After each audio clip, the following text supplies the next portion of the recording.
It's true. As your next mayor, I will freeze your rent.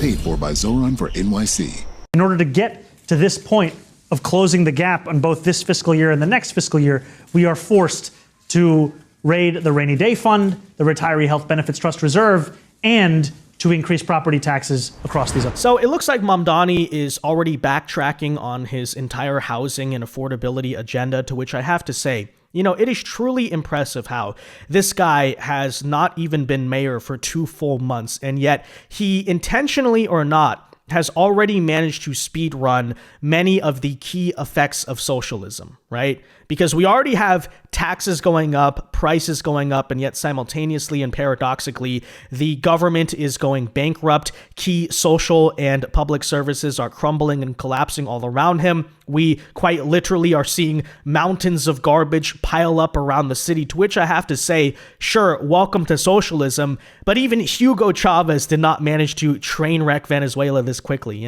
Usually it's the case in a socialist system that things work really well for about a year. They actually implement many of the quote unquote free things that they promised. And then over time, that's when the unfeasibility starts to kick in. Reality sets in. You see costs go up. You see shortages. You see the government start to fail, et cetera, et cetera. But Mamdani, it's worth noting, is yet to really do anything. He hasn't actually delivered on any of these promises or implemented key legislation. And yet he still basically said, okay, let's skip to the end, right? Let's do a crash course speed run of socialism where we'll give you none of the benefits and yet all of the downsides, because it is already the case, as we told you yesterday, that Mamdani is doubling down on his plan to raise property taxes for ordinary New Yorkers. Keep in mind, this is a guy who campaigned on making housing more affordable. He even said he was going to freeze the rent, and now reality sets in where he is raising your property taxes, raising your costs in the name of affordability. I guess that's what leftists mean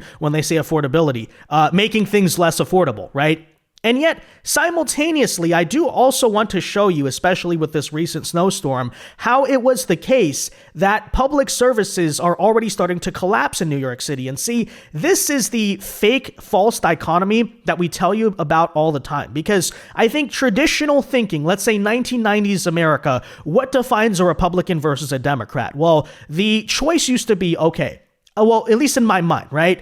I can vote Republican and I'll pay lower in taxes, but hey, I might get less social services or help from the government. Or I can choose to vote Democrat. Sure, they'll charge me higher in taxes, but I get better infrastructure, better services, better education, all of those things. And yet, I don't know if you started to notice, every time you vote Democrat with that logic, it never actually pans out that way, right? Do you notice how they raise your taxes, but somehow, some way, you notice government services all get worse? They start to fail. And what is the real reason for that? As we've prescribed time and time again, because while they claim that's what they're doing, in reality, what are they doing? Laundering and embezzling it to a bunch of fraudsters, third worlders, illegal aliens, and foreigners, right? That is the constituency of the Democrat Party. That's who actually sees the benefits of the quote unquote socialism. It's not you. And that appears to be the case here, even with the recent homelessness crisis and scandal that I do want to tell you about as well. Because, as I said, this is like socialism for real. High taxes and a dysfunctional, incompetent government that doesn't actually help you out. Welcome to the real world. Let's tell you all about this here today, guys. Major updates to give you on what Mamdani apparently is now doing about homelessness, the property tax increase, and even him apparently betraying the very public housing tenants that he claimed he was going to help out on the campaign trail.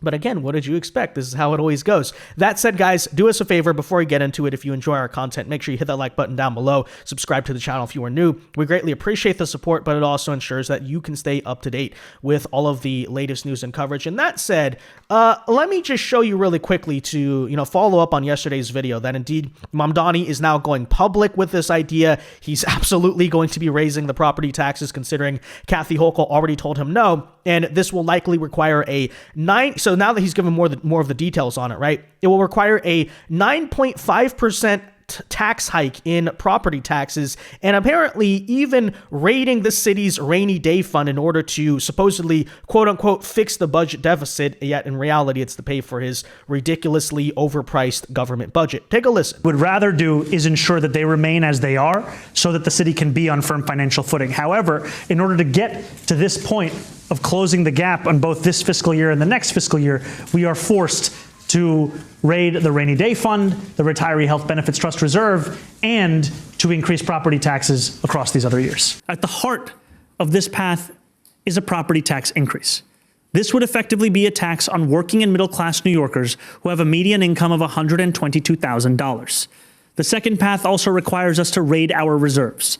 It would mean withdrawing $980 million from our city's rainy day fund in fiscal year 2026 and $229 million from the Retiree Health Benefit Trust in fiscal year 2027. These are steps that have been taken before, but only in moments of extraordinary external crisis. Mayor Bloomberg's response to the 2008 financial collapse, and Mayor de Blasio's response to the enormous revenue shortfall caused by the pandemic. We do not want to have to turn to such drastic measures to balance our budget. Yeah, except this is not a crisis like that. This is not the 2008 recession. This is not the COVID pandemic. Nothing really happened out of the ordinary besides the fact that you elected a third world socialist, and in some way or another, you're going to get the third world socialism, right? You're going to get the higher taxes with absolutely no benefit on the backside of that. And I'd like to remind everyone that despite all of Mamdani's claims about this being over a budget deficit, right? The Eric Adams administration left us in a bad fiscal state.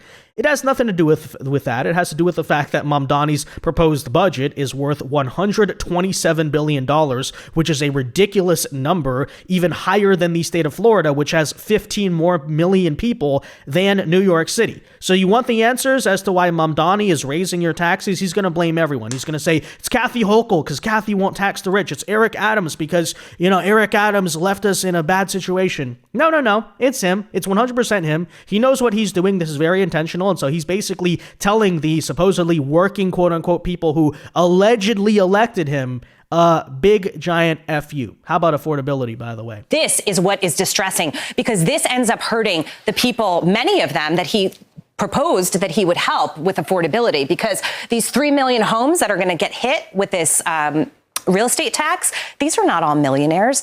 These are a lot of very normal people that will end up not being able to afford to live here. They will flee the city, and the problem gets worse. He says he's got to propose pulling $1.2 billion from the city's rainy day fund, which I feel on debt. I didn't know you had a rainy day fund, and retire healthcare savings. What is that? I mean, you hurt the retirees. The rainy day fund, they do this all the time with the SPR. Joe Biden did it in an oil perspective, right? They would just drain down the SPR. It's there for emergencies. Things can happen. Hurricane Sandy. We had 9/11. I never want to see those things happen again. But that's what rainy day funds are for. And of course, New York City's latest budget, $127 billion. Give you an idea. Florida has $117 billion population budget. Almost 3 times, and you've got a budget that's lower. How is it possible for a city to be spending this much? Right, but again, you may ask yourself, okay, so we're going to be paying for all of this. Can we at least get that back in the benefits we asked for, the very things you promised you would give us? For example, where are the free buses? What happened to that, by the way, Mamdani? Why have you just magically stopped speaking about that ever since you were inaugurated? Free childcare, where did that go?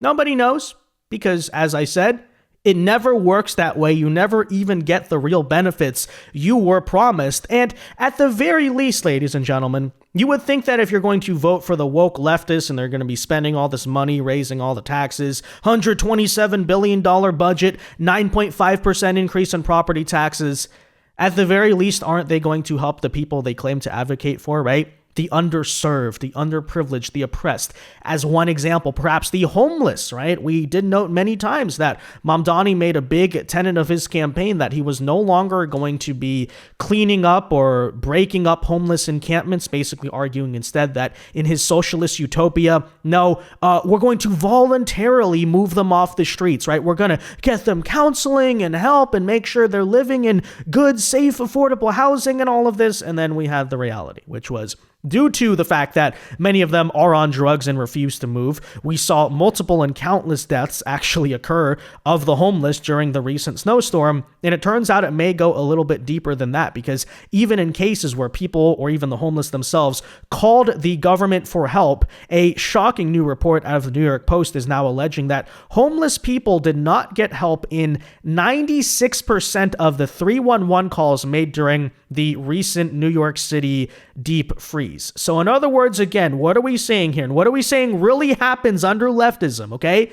You get higher taxes, and yet despite claims, oh, it's for the government, oh, it's for social services. No, social services actually collapse and fail. Prime example, Mr. I'm going to help the homeless. 96% of the calls they made to the government could not get the help. Yeah. That's how it works, right? So here you go. A heartbreaking 96% of pleas to help homeless New Yorkers never actually led to any assistance since the deadly cold snap hit the Big Apple, with city workers unable to even find the destitute people most of the time, the Post had learned. Oh, yeah, really interesting how that works. Oh, vote for Big Brother. The government's going to give you a helping hand. Turns out there's no helping hand. But hey, 9.5% property tax, no refunds, ladies and gentlemen, right? The stunning struggles revealed by 311 data came as the city's medical examiner testified on Tuesday that at least 15 of 18 deaths during the deep freeze were directly related to hypothermia. And the story does get more interesting because the data here shows that in many of these cases, the social workers were never able to even find the homeless people to begin with. But check this out. For another 250 of those 311 calls, the homeless person had refused services from the mobile outreach response team, which apparently took no for an answer.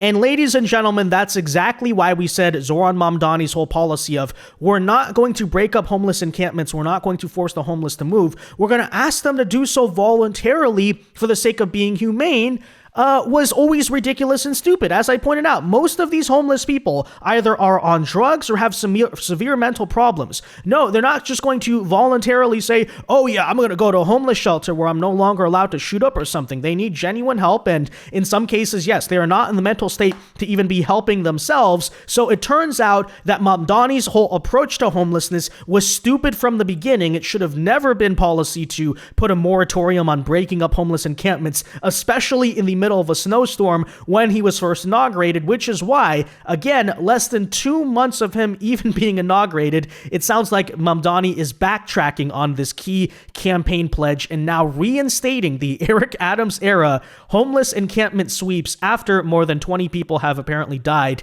from the freezing temperatures. Take a listen. Begin here at 6 tonight with Mayor Mamdani reversing a campaign promise and now reinstating homeless encampment sweeps.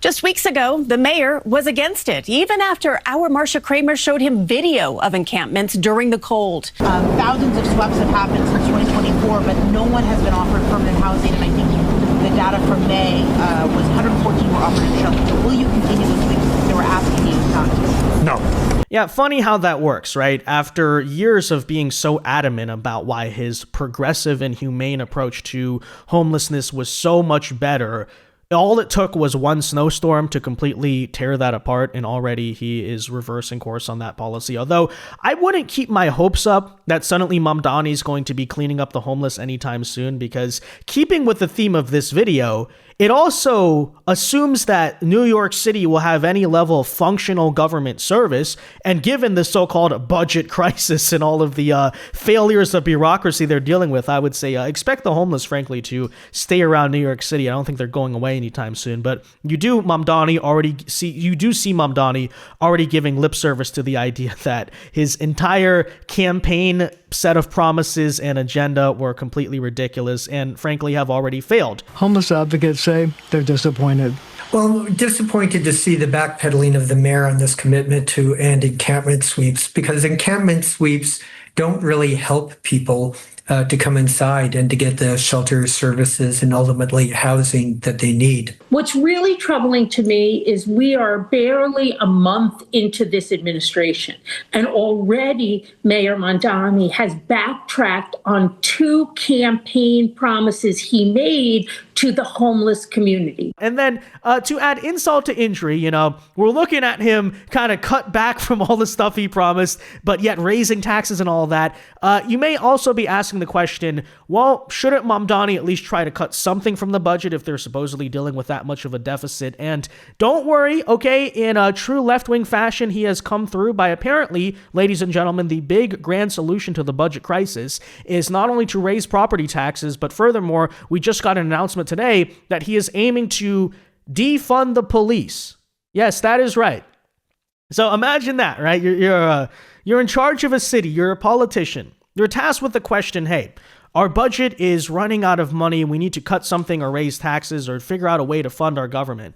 The guy's bright idea is, let's raise taxes on working people. And then, what should we cut, right? Should it be bloated government bureaucracy? Should it be waste, fraud, and abuse? Should it be welfare to illegal aliens and all of this? No. I think what the people really want to see cut, yes, is the NYPD. That is right. So, yeah, this is just going to, this whole experiment's going to just end so fantastically. But hey, you know, that fits the third world socialist theme as well, you know. Let's have high taxes. Let's have unlivable costs and all of those things. But on top of that, can't even keep the city safe.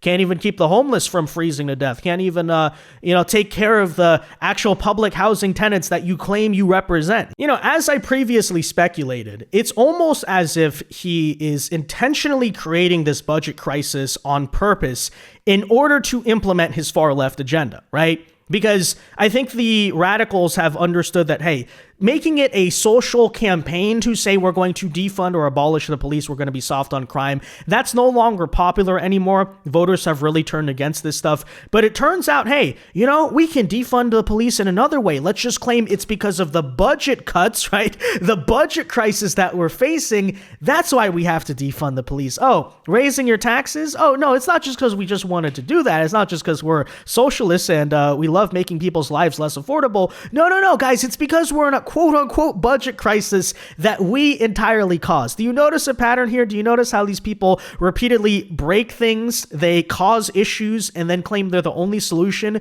to the very problems that they created? Yeah. Very common pattern here that I think we're watching. But anyways, that said, guys, there you essentially have it. So, you know, and to make a long story short, the city's falling apart, all right? The sky is falling, and Mamdani hasn't been there that long. That said, let me know your thoughts. Be sure to leave a like on this video, subscribe to the channel if you are new, and until next time, God bless and peace.